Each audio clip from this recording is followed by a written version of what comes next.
Gautam Gambhir team India head coach ಆದ್ಮೇಲೆ ಸಾಕಷ್ಟು ಏರಿಳಿತಗಳನ್ನು ಕಂಡಿದೆ ಭಾರತ ತಂಡ. ವೈಟ್ ಬಾಲ್ ಫಾರ್ಮೆಟ್ನಲ್ಲಿ ಒಳ್ಳೆ ರಿಸಲ್ಟ್ ಇದ್ರೂ ಕೂಡ ರೆಡ್ ಬಾಲ್ ಕ್ರಿಕೆಟ್ನಲ್ಲಿ ಹೀನಾಯ ಸ್ಥಿತಿಗೆ ತಲುಪಿದ್ದಾರೆ. ಆದರೆ ಮೂರೂ ಮಾದರಿಯಲ್ಲಿ ಇರುವಂತಹ ಮೇನ್ ಕಂಪ್ಲೇಂಟ್ ಏನಂದ್ರೆ ಪದೇ ಪದೇ ಬ್ಯಾಟಿಂಗ್ ಆರ್ಡರ್ಗಳನ್ನು ಚೇಂಜ್ ಮಾಡೋದು. ಅದರಲ್ಲೂ KL ರಾಹುಲ್ ಅವರನ್ನಂತೂ ಎಕ್ಸ್ಪೆರಿಮೆಂಟ್ ತರ ಬಳಸ್ಕೊಳ್ತಿದ್ದಾರೆ. ನಿಜ ಹೇಳಬೇಕು ಅಂದ್ರೆ ಏಕದಿನ ಮಾದರಿಯಲ್ಲಿ ನಂಬರ್ 5 ನಲ್ಲಿ ರಾಹುಲ್ ದಿ ಬೆಸ್ಟ್ ಪರ್ಫಾರ್ಮೆನ್ಸ್ ಕೊಡ್ತಿದ್ದಾರೆ. ಕಳೆದ ಪಂದ್ಯದಲ್ಲೂ ಕೂಡ ಇದೇ ಕ್ರಮಾಂಕದಲ್ಲಿ ಶತಕ ಬಾರಿಸಿದ್ದಾರೆ.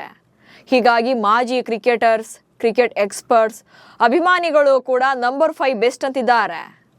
ಈ ಸ್ಲಾಟ್ನಲ್ಲಿ ಹೇಗಿದೆ ರಾಹುಲ್ ಅವರ ದರ್ಬಾರ್ ಅನ್ನೋದನ್ನ ಈ ವಿಡಿಯೋದಲ್ಲಿ ಹೇಳ್ತೇನೆ. ನಾನು ಶಾಂತ. ನೀವು ಸುದ್ದಿಯಾನದ ಸಬ್ಸ್ಕ್ರೈಬರ್ ಆಗೋದಿಕ್ಕೆ ಮರಿಬೇಡಿ. ನ್ಯೂಜಿಲೆಂಡ್ ವಿರುದ್ಧದ ಏಕದಿನ ಸರಣಿಯಲ್ಲಿ ಡೂ ಆರ್ ಡೈ ಸ್ಟೇಜ್ನಲ್ಲಿರುವಂತಹ ಭಾರತ ಭಾನುವಾರದ ಪಂದ್ಯವನ್ನ ಶತಾಯಗತಾಯ ಗೆಲ್ಲಲೇಬೇಕು. ಹಾಗೆ ಒನ್ಸ್ ಅಗೇನ್ ಈ ಪಂದ್ಯದಲ್ಲಿ ಎಲ್ಲರ ಕಣ್ಣು ರೋಹಿತ್ ಶರ್ಮಾ ಹಾಗೆ ವಿರಾಟ್ ಕೊಹ್ಲಿ ಅವರ ಮೇಲಿರುತ್ತೆ. At the same time KL Rahul ಈಗ ಹೀರೋ ಆಗಿದ್ದಾರೆ.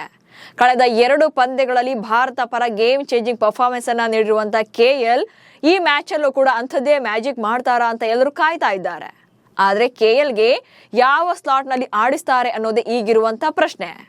ನಂಬರ್ 5 ನಲ್ಲಿ ದಿ ಬೆಸ್ಟ್ ಪರ್ಫಾರ್ಮೆನ್ಸ್ ಕೊಡ್ತಾ ಇರುವಂತ ರಾಹುಲ್ಗೆ ಈ ಪಂದ್ಯದಲ್ಲೂ ಕೂಡ ಅದೇ ಕ್ರಮಾಂಕದಲ್ಲಿ ಆಡಿಸಿದ್ರೆ ಒಳ್ಳೆಯದು ಎನ್ನುವಂತ ನಿರೀಕ್ಷೆ ಮೂಡಿಸಿದ್ದಾರೆ. ನ್ಯೂಜಿಲೆಂಡ್ ವಿರುದ್ಧ ಶತಕ ಬಾರಿಸಿದ ಭಾರತದ ಮೊದಲ ವಿಕೆಟ್ ಕೀಪರ್. ರಾಜ್ಕೋಟ್ನಲ್ಲಿ ನಡೆದಂತ 2ನೇ ಏಕದಿನ ಪಂದ್ಯದಲ್ಲಿ KL ರಾಹುಲ್ ಭಾರತ ಪರ ಶತಕ ಬಾರಿಸಿದ್ರು. ಈ ಮೂಲಕ ನ್ಯೂಜಿಲೆಂಡ್ ವಿರುದ್ಧ ಏಕದಿನ ಮಾದರಿಯಲ್ಲಿ ಶತಕ ಸಿಡಿಸಿದ ಮೊದಲ ಭಾರತೀಯ ವಿಕೆಟ್ ಕೀಪರ್ ಬ್ಯಾಟ್ಸ್ಮನ್ ಎನಿಸಿಕೊಂಡಿದ್ದಾರೆ. 112 ರನ್ಗಳ ಅಜೇಯ ಇನ್ನಿಂಗ್ಸ್ ಅನ್ನು ಆಡಿದ್ರು.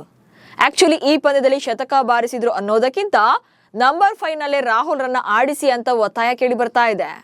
ಅದಕ್ಕೆ ಒಂದಷ್ಟು ಕಾರಣಗಳು ಕೂಡ ಇವೆ. ಕೆಲ ಅಂಕಿಅಂಶಗಳನ್ನ ನೋಡಿದಾಗ ರಾಹುಲ್ 5ನೇ ಕ್ರಮಾಂಕದಲ್ಲಿ ದಿ ಬೆಸ್ಟ್ ಬ್ಯಾಟರ್ ಅನ್ನೋದು ಕೂಡ ಗೊತ್ತಾಗುತ್ತೆ. ಸೊ ಯಾಕೆ ರಾಹುಲ್ ರನ್ನ ಅದೇ ಕ್ರಮಾಂಕದಲ್ಲಿ ಆಡಿಸಿ ಅನ್ನೋದಕ್ಕೆ ಒಂದಷ್ಟು ಕಾರಣಗಳು ಕೂಡ ಇದೆ. ಸೊ ಏನೆಲ್ಲ ಅನ್ನೋದನ್ನ ನೋಡ್ತಾ ಹೋಗೋಣ. ಏಕದಿನ ಕ್ರಿಕೆಟ್ನಲ್ಲಿ 5ನೇ ಸ್ಥಾನದಲ್ಲಿ 33 ಇನ್ನಿಂಗ್ಸ್ಗಳನ್ನ KL ರಾಹುಲ್ ಆಡಿದ್ದಾರೆ. ಈ ಕ್ರಮಾಂಕದಲ್ಲಿ 64.21 ಸಾಲಿಡ್ ಅವರೇಜ್ನಲ್ಲಿ 1477 ರನ್ಗಳನ್ನ ಕಲೆ ಹಾಕಿದ್ದಾರೆ. ಈ ಸ್ಥಾನದಲ್ಲಿ ಕನಿಷ್ಠ 1000 ರನ್ಗಳನ್ನ ಗಳಿಸಿದ ಬ್ಯಾಟ್ಸ್ಮನ್ಗಳಲ್ಲಿ ಅತಿ ಹೆಚ್ಚು ಅವರೇಜ್ನಲ್ಲಿ ರಾಹುಲ್ ಜಗತ್ತಿನಲ್ಲೇ ನಂಬರ್ 2 ಸ್ಥಾನದಲ್ಲಿದ್ದಾರೆ. ದಕ್ಷಿಣ ಆಫ್ರಿಕಾದ ದಂತಕತೆ ಹಾಗೆ RCB ಅಭಿಮಾನಿಗಳ ಆಪತ್ ಬಾಂಧವ AB ಡಿವಿಲಿಯರ್ಸ್ ಮೊದಲ ಸ್ಥಾನದಲ್ಲಿದ್ದಾರೆ. ಅಂದ್ರೆ ಡಿವಿಲಿಯರ್ಸ್ 77.96 ಅವರೇಜ್ನೊಂದಿಗೆ ಮೊದಲ ಸ್ಥಾನದಲ್ಲಿದ್ದಾರೆ. ಹಾಗೆ ರಾಜ್ಕೋಟ್ನಲ್ಲಿ ರಾಹುಲ್ 5ನೇ ಸ್ಥಾನದಲ್ಲಿ 3ನೇ ಏಕದಿನ ಶತಕ ಸಿಡಿಸಿದ್ರು. 5ನೇ ಕ್ರಮಾಂಕದಲ್ಲಿ ಕನ್ಸಿಸ್ಟೆನ್ಸಿ ಪರ್ಫಾರ್ಮೆನ್ಸ್ ಜೊತೆ ಅಗ್ರೆಸಿವ್ ಆಗಿ ಕೂಡ ಬ್ಯಾಟ್ ಬೀಸಿದ್ದಾರೆ. 99.59 ಸ್ಟ್ರೈಕ್ ರೇಟ್ ಇದಕ್ಕೆ ಸಾಕ್ಷಿಯಾಗಿದೆ.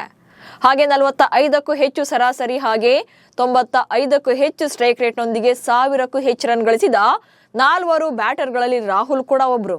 ಅಂಡ್ ಈ ಎಲೈಟ್ ಪಟ್ಟಿಯಲ್ಲಿರುವಂತಹ ಇತರ ಬ್ಯಾಟರ್ಗಳೆಲ್ಲ ಏನಿದ್ದಾರೆ ಅವರೆಲ್ಲ ಕೂಡ ದಕ್ಷಿಣ ಆಫ್ರಿಕಾದವರು. AB ಡಿವಿಲಿಯರ್ಸ್, ಡೇವಿಡ್ ಮಿಲ್ಲರ್ ಹಾಗೆ ಎಂಡ್ರಿಕ್ ಕ್ಲಾಸೆನ್ ಇದ್ದಾರೆ. ಸೊ ಒಟ್ಟಾರೆಯಾಗಿ ರಾಹುಲ್ ಏಕದಿನ ಪಂದ್ಯಗಳಲ್ಲಿ 5ನೇ ಸ್ಥಾನದಲ್ಲಿ 1350ಕ್ಕೂ ಹೆಚ್ಚು ರನ್ಗಳನ್ನ ಸ್ಕೋರ್ ಮಾಡಿದ್ದಾರೆ. ಇನ್ನು ಆರಂಭಿಕನಾಗಿ ಕೆರಿಯರ್ ಸ್ಟಾರ್ಟ್ ಮಾಡಿದ್ರು ಕೂಡ ಓಪನರ್ ಆಗಿ 47.78 ಸರಾಸರಿಯನ್ನ ಹೊಂದಿದ್ರು. ಅಲ್ಲಿಂದ 5ನೇ ಕ್ರಮಾಂಕಕ್ಕೆ ಅವರನ್ನ ಶಿಫ್ಟ್ ಮಾಡಲಾಯಿತು. ಪ್ರಸ್ತುತ ಏಕದಿನ ಮಾದರಿಯಲ್ಲಿ KL ರಾಹುಲ್ ಅತ್ಯಂತ ವಿಶ್ವಾಸಾರ್ಹ ಬ್ಯಾಟ್ಸ್ಮನ್ ಆಗಿದ್ದಾರೆ. ಅದರಲ್ಲೂ ಭಾರತದ ಮಧ್ಯಮ ಕ್ರಮಾಂಕದಲ್ಲಿ ಶಕ್ತಿಯಾಗಿದ್ದಾರೆ. ಒಟ್ಟಾರೆಯಾಗಿ 93 ಏಕದಿನ ಪಂದ್ಯಗಳಲ್ಲಿ 51.67 ಸರಾಸರಿಯಲ್ಲಿ 3359 ರನ್ಗಳನ್ನ ಕಂಪ್ಲೀಟ್ ಮಾಡಿದ್ದಾರೆ. ODI ಕ್ರಿಕೆಟ್ನಲ್ಲಿ ನ್ಯೂಜಿಲೆಂಡ್ ವಿರುದ್ಧ 93.80 ಸರಾಸರಿಯಲ್ಲಿ 10 ಇನ್ನಿಂಗ್ಸ್ಗಳಿಂದ 469 ರನ್ಗಳನ್ನ ಕಲೆ ಹಾಕಿದ್ದಾರೆ. ನ್ಯೂಜಿಲೆಂಡ್ ವಿರುದ್ಧ ಅವರ ಸ್ಟ್ರೈಕ್ ರೇಟ್ 111.13 ಆಗಿದೆ. ಸೊ ಈ ಎಲ್ಲ ಅಂಕಿಅಂಶಗಳನ್ನ ನೋಡಿದಾಗ ರಾಹುಲ್ ನಂಬರ್ 5 ನಲ್ಲಿ ದಿ ಬೆಸ್ಟ್ ಅನ್ನೋದು ಗೊತ್ತಾಗ್ತಾ ಇದೆ. ಹೀಗಾಗಿ 3ನೇ ಪಂದ್ಯದಲ್ಲೂ ಕೂಡ ನಂಬರ್ 5 ನಲ್ಲೇ ಆಡಿಸಿದ್ರೆ ಅವರಿಂದ ಮತ್ತೊಂದು ಬಿಗ್ ಸ್ಕೋರ್ ಅನ್ನ ನಿರೀಕ್ಷೆ ಮಾಡಬಹುದು. ಆದ್ರೆ ಗೌತಮ್ ಗಂಭೀರ್ ಯಾವಾಗ ಏನ್ ನಿರ್ಧಾರ ತಗೊಳ್ತಾರೆ ಅನ್ನೋದು ಅವ್ರಿಗೆ ಗೊತ್ತು. ಹೀಗಾಗಿ ರಾಹುಲ್ ಕೂಡ ನಾನು ಪ್ಲೇಯಿಂಗ್ 11 ನಲ್ಲಿ ಇರೋದಷ್ಟೇ ಮುಖ್ಯ, ಅದಕ್ಕಾಗಿ ನಾನು ಏನ್ ಬೇಕಾದ್ರೂ ಮಾಡ್ತೀನಿ ಅಂದಿದ್ರು. ಅಂದ್ರೆ ರಾಹುಲ್ಗೆ ಸ್ಲಾಟ್ ಬಗ್ಗೆ ಕೇರ್ ಮಾಡ್ತಾ ಇಲ್ಲ. ಓಪನರ್ ಟು ಡೆತ್ ಓವರ್ ನಲ್ಲಿ ಎಲ್ಲ ಆಡಿಸಿದ್ರು ನಾನು ಬ್ಯಾಟಿಂಗ್ ಮಾಡೋಕೆ ರೆಡಿ ಇದ್ದೀನಿ ಅನ್ನುವಂತ ಮೈಂಡ್ ಸೆಟ್ ನಲ್ಲೇ ಇದ್ದಾರೆ. ಆದ್ರೆ 5ನೇ ಕ್ರಮಾಂಕದಲ್ಲಿ ಡಾಮಿನೇಟಿಂಗ್ ರೆಕಾರ್ಡ್ಸ್ ಅನ್ನ ಹೊಂದಿದ್ದಾರೆ.